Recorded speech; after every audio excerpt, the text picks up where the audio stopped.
1250 WTMA, the Big Talker.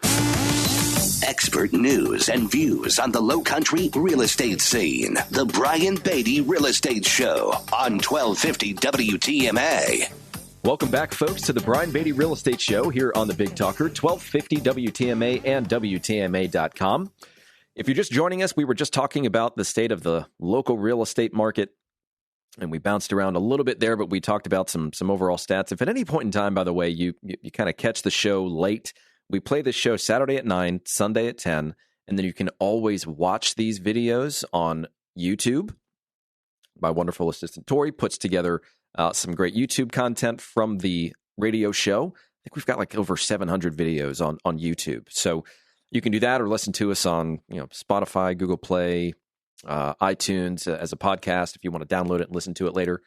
So we're in a bunch of different spots. If you catch the show mid-show, or if there's a topic that you'd like to really lean in on or maybe listen to again. Now, if you want some more specific information on your specific situation, you're thinking of buying a home, investing in real estate, selling your home, maybe becoming an agent, or you have a property that you'd like for us to manage for you, then feel free to give me a call. My number is 843-800-0065, 843-800-0065, or go to listingsincharleston.com, listingsincharleston.com. And lastly, you can just send me an email if you'd prefer to skip all that, brian@brianbeattyteam.com. So, consistent with kind of what we were talking about last segment, I want to talk about an issue that I think I don't know if it's going to help us or hurt us next year, because I think we can all agree that the market is shifting downward. It's been shifting that way for a while. I would say instead of shifting, it's shifted, right? That ball has already been set in motion.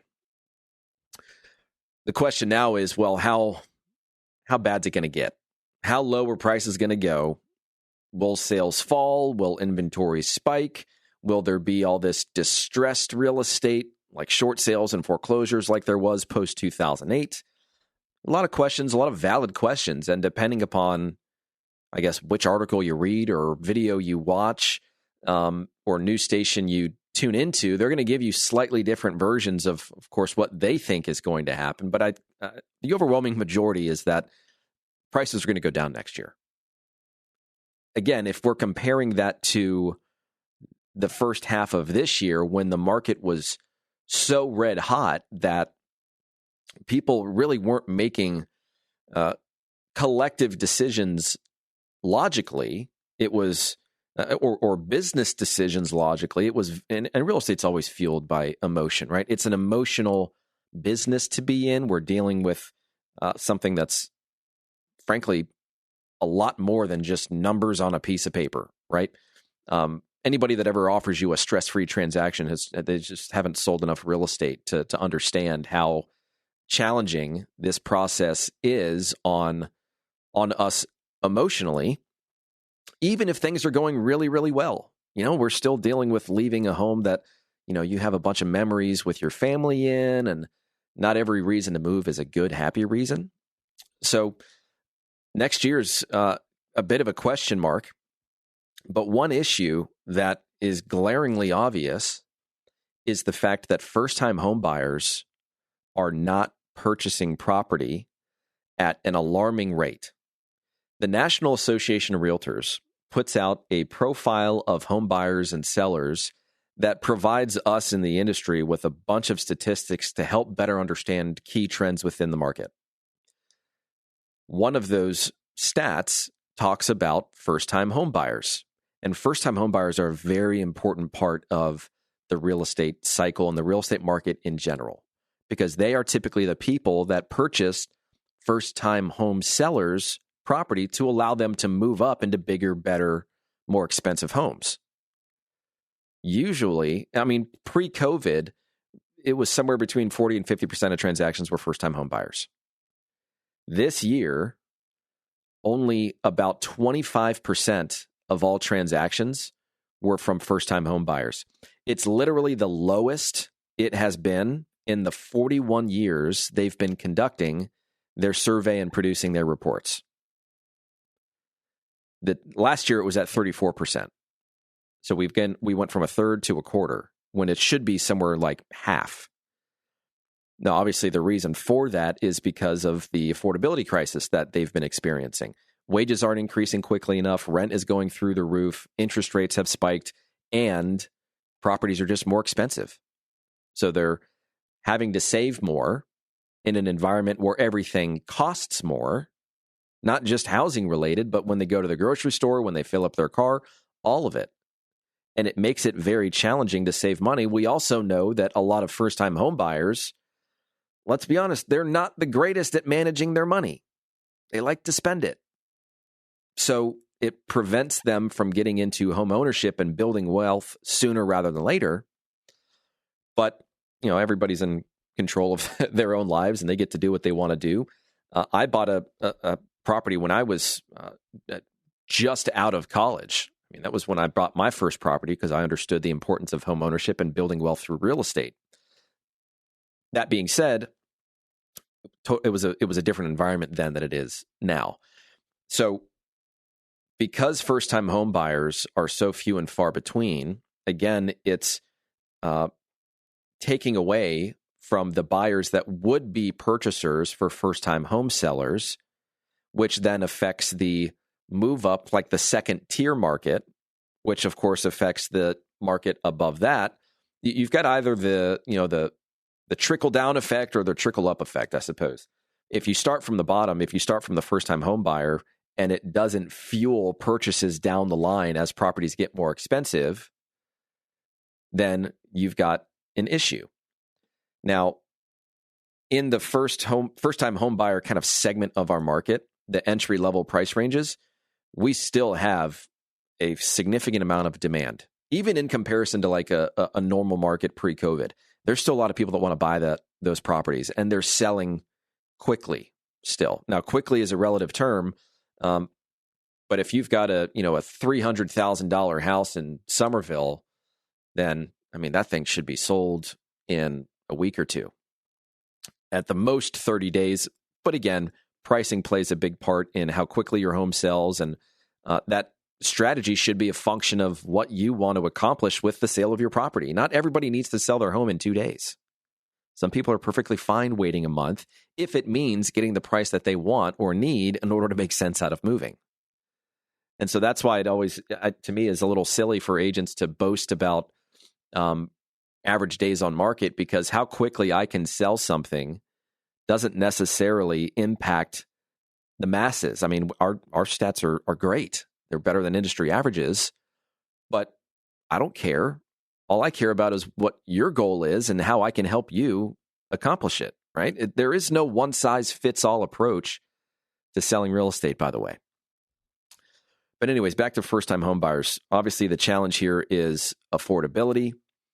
If this market continues to wane, if demand continues to go down, my concern is that because of what we were talking about last week, this thing called the lock-in effect, and the lock-in effect is very simply, you've got all these folks that are locked in to 2 to 3-ish% interest rates on their mortgage, and they're not incentivized to go out and buy something a little nicer, a little bigger, a little better, better location, and more than double their payment. It's just, for a lot of people, it's not in the cards. In fact, when we look at affordability and we talk about how important that word is and that issue or topic is to the market overall, there's really 2 different categories of affordability. Affordability for people that currently own their home, that are locked into a 2 or 3% interest rate, they've got great affordability because the payment's so low. But then you have all the other people out there that want to buy a home or build a home. Housing starts. Affordability is not good. It's not good at all. I mean, could it get worse? Of course it could. I mean, sure, we could see double-digit interest rates. I don't think we will. I think we're far, far, far from that. But of course, the argument needed to be made that it could get worse. I just don't think it will on an interest rate perspective. So because we don't have first-time homebuyers fueling kind of the rest of the market, if inventory does not increase substantially, then the impact on value will be less. I'll say that again. if inventory stays right around where it is, our inventory levels currently are low. They are low in comparison to a normal balanced market, which means that because of the inventory we have and the few amount of choices that exist, buyers don't have the ability to leverage that and say, hey, here's my offer. If you don't like it, then there's 3 other people on your street that have a home for sale. I'll just go to one of them, right? They don't have the upper hand yet because there's just not a lot of inventory on the market. So if we don't see a spike in inventory, I think prices will remain fairly stable. One thing that really fuels a decrease in pricing is investor-fueled purchases of distressed real estate. The reality is we collectively as a nation have a boatload, which is a technical term, of equity. People are sitting pretty. They've got plenty of room for this market to fall before they're even close to thinking about having to sell their property at a break-even price. So we are not in a position like we were in 2008 where basically everybody you talk to owes more on their home than it's actually worth. On top of that, we've got lending standards that have actually gotten tighter since COVID began and are completely different than what it would have looked like to purchase a property pre-crash of 2008, where you could just tell a bank how much you made, stated income, stated asset loads, right? No doc loans. Remember those? Such a good idea, by the way, right? No. Our lending standards have stayed tight. It's not easy by any stretch of the imagination to get a mortgage, even if you make great money and have a great credit score. I mean, there's a lot of hoops you have to jump through. I tell folks, and I kind of joke with some of my lender friends that are in the business, that people feel like someone walked into their house and like threw all their underwear on the floor and like rummaged through it. I mean, it takes a lot of work to get a mortgage. They've done that to overcompensate for the folks that were able to get a mortgage so easily that between predatory lenders and agents that are asleep at the wheel just trying to get deals done, whatever the case might be, wherever you want to assign the blame, it could have just been the system overall. We're not in that position now. We're not, in my opinion, going to have anywhere near the amount of distressed inventory that was fueling price decreases like we had the crash of 2008. So different set of circumstances. But even then, first-time home buyers were making more purchases than they are now. And so it's something to watch. It's an alarming stat.